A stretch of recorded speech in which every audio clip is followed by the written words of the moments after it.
안녕하십니까, 정인태입니다. 반사회적 종교 무엇이 문제인가? 네, 오늘 이제 기자회견장, 프레스센터 기자회견장에서 11시부터 이 반사회적인 종교에 대한 이 기자회견이 열리고, 또 그중에 지금 거짓 신인, 본인이 우주만물 창조신이다, 또 삼일체 하나님이다 그러면서 여성 추행 의혹에 휘말려가지고 일주일 내내 언론사들이 방송을 했는데요.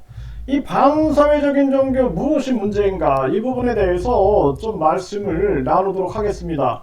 많은 분들이 공감을 할 수밖에 없는 그러한 정황이에요. 그래서 이 부분에 대해서 지금 우리나라 많은 사회적 인사들, 범시민계, 또 종교계, 이런 분들이 지금 나서고 있고 정치권에서도 나서고 있는 그러한 정황입니다. 지금 이 반사회적인 종교 피해가 굉장히 심한데, 이 종교 사기가 굉장히 많죠. 종교 사기. 그래서 이 반사회적인 종교는 종교 사기 해가지고 이 자기를 신격화시키는 겁니다. 일단은 세뇌를 시키고 신격화를 시키죠. 그래가지고 천사를 고가에 판매한다든지, 이거 웃기는 얘기죠. 천사를 판매한다라는 것이 얼마나 웃기는 겁니까? 네, 뭐 신내림하는 것도 아니고 천사를 넣어준다 막 이런 거. 네, 뿐만 아니라 천국 티켓을 판매하는 거예요. 중세 때나 통했던 얘기가 21세기에 지금 자행되고 있다는 것이 얼마나 무서운 얘기입니까? 그럼에도 불구하고 이 우스운 얘기가 먹히는 것은 세뇌, 신격화 때문에 그것이 가능한 거죠. 또 죄사함을 주겠다, 부귀영화와 만사 형통을 주겠다. 이거 얼마나 웃기는 얘기입니까? 네, 이게 뭐 부적 붙이는 것도 아니고, 이게 모든 게 다 돈과 연계되어 있는 거죠. 첫 번째 문제는 세뇌가 가장 큰 문제다라는 거예요. 신격화, 세뇌, 그리고 부역자들이 집단 세뇌를 시키게 되는 거죠. 그러다 보니 요즘 같은 유튜브 시대에서는 유튜브를 통해서 집단 세뇌가 아주 쉽게 시공을 초월해서 전개가 돼서 피해자들이 더 양산된다. 그래서 이 미신, 그리고 의료법 위반 소지, 그리고 종교 사기 소지가 있는 이러한 유튜브들은 차단시켜야 된다라는 목소리들이 높아지고 있는 그러한 상황이고요. 시한부 종말, 그래서 이 시한부 종말, 계속 종말을 얘기하는 거죠. 종말, 말세 얘기를 하면서 뒤에서는 건축원금 받고 또 종교기획 부동산을 전개하고, 이런 일들이 반사회적인 종교들에서 나타나고 있는 것입니다. 종말로 몰고 가면서 가지고 있는 재산, 그리고 이 직장을 버리게끔 하고 사회를 병들게 하는 것이죠. 이게 얼마나 심각한 문제입니까?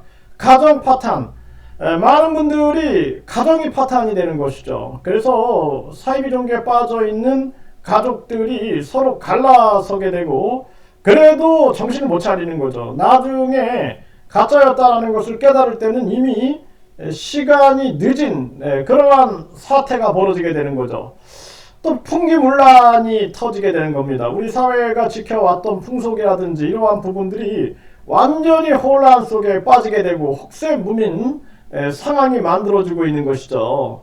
또 횡령, 뭐 현금만 받는 거죠. 네, 우리가 뭐 이런 반사회적인 종교 시설에서 뭐 거래가 현금으로 많이 이루어지고 있다. 그러다 보니 거기서는 이러한 횡령 의혹들이 계속 터지게 되는 것이고, 뿐만 아니라 성범죄, 네, 이 성범죄는 끊이지 않는 거죠. 네, 인간의 이 반사회적인 교주들, 그 집단의 욕망 속에 성욕이라든지 재물욕이라든지 명예욕, 이런 것들이 작동하게 되고, 여기에 또 노동력 착취, 종교의 미명하에 봉사를 강요하면서 노동력을 착취하고, 그리고 사회에 봉사를 하는 척하면서 결국엔 신도들이 다 하고, 그리고 영광은 교주가 다 먹어버리는 그러한 사태가 만들어지고 있는 것이죠.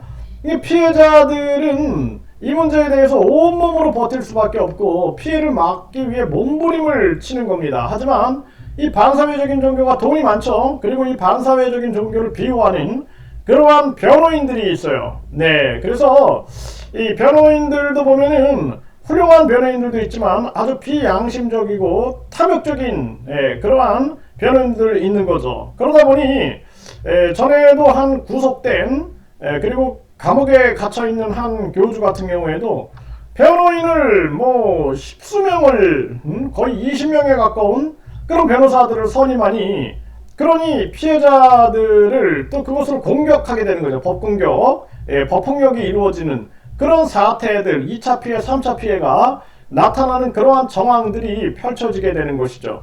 근데 결국에는 이런 성범죄자에 대한 변호, 그리고 사이비 종교 이 집단에 대한 변호는 나중에 반드시 심판을 받게 된다는 것입니다. 네, 이런 부분들이 총체적으로 일어나고 있다는 것입니다. 그렇기 때문에 결국에는 이 고소 고발 속에서 피해자들은 생활고에 시달리고 역부족 상태에 지쳐만 가는 것이죠. 그래서 어떤 분은 1년 동안 싸우면서 거의 길바닥에서 싸우고 있는 그러한 지경이다, 이런 얘기까지 하게 되는 것입니다. 보통 문제가 아니죠. 그래서 이 문제를 해결하기 위해서 종교범죄대책협의회가 나섰는데, 또 이 종교범죄대책협의회를 마치 종교 사냥꾼이다, 그리고 무슨 범죄 단체인 것처럼 매도해가는 그러한 행위들이 나타나고 있는데, 이 부분에 대해서 우리가 강력하게 대응해 나가겠다, 완전 전면전을 실시하겠다라는 생각을 하고 있습니다. 그래서 오늘 이 반사회적인 종교 총체적인 문제에 대해서 국제 이 반사회적인 종교 대책 단체와 함께 연대해 가지고 기자회견이 열리게 되는 것입니다. 아마 많은 종교신문들을 비롯해 가지고 언론 방송들이 뛰어들어서 오늘 많은 진실이 폭로되고, 그리고 이 진실 폭로 속에서 피해자분들이 용기를 얻고 더더욱 폭로와 진실에 가까이 다가가는 그러한 순간이 될 것이다, 이렇게 기대를 하게 되고요. 네, 이제 11시 한 10분 후부터 이제 기자회견이 진행이 되고, 입장자들에 대한 보안 검색을 철저히 지금 실시하고 있다는 것입니다. 왜냐하면 또 난동이 벌어질 수 있는 그러한 정황도 있죠. 네, 정체불명의 인간들이 와가지고 난동을 부리는 그러한 사태를 대비해서 보안 검색을 철저히 하고 있고, 네, 지금 피해자들이 첫 번째 이제 준비를 하는 거죠. 네, 준비해가지고 피해자들의 피해 사례가 발표가 되고, 또 기자들의 질의응답이 이어지고, 이 속에서 많은 부분들이 폭로될 그러한 정황이다라는 것입니다. 네, 피해자 발표자분들, 또 진행을 준비하시는 모든 분들에게 평안이 함께하길 바랍니다.